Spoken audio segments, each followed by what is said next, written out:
Good afternoon everyone. तो 12:30 बाजीगलानी। तो मैं बर्तमान लंच करने रेडी। तो लंच रे मुझे चिकन तैयारी करी से पियाज को काटिकी रखी। तो पियाज को बर्तमान मु कड़ाई पकई सारे। पियाज हो सारा तापर से भितर मो भात को बसई देते बिरियानी चाउल मुझे भात बसई।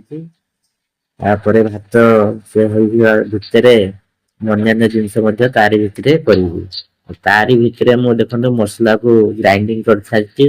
ग्राइंडर रे मु ग्राइंड कर दे अदा रसुण। तारी भितर मोर प्याज रेड हो अदा रसुण छेचा अदा रसुण बाटा बर्तमान किसी समय से भितर मुझे चिकेन को धोई दूसरी। चिकेन धोई चुपड़ी रखी पकई। तो देखो भात हो सारा। भात हो सारा सालाड भी काटी सालाड बनी सारा। तो बर्तमान मोर चिकेन प्राय रेडी हो।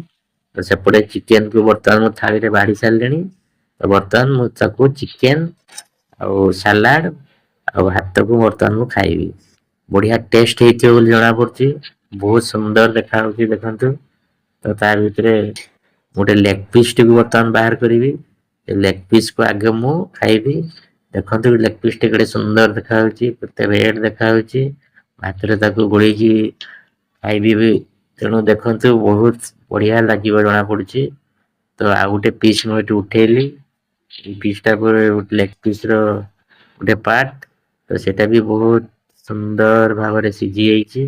तो बर्तमान ताकू मु भात लगे खाइबी।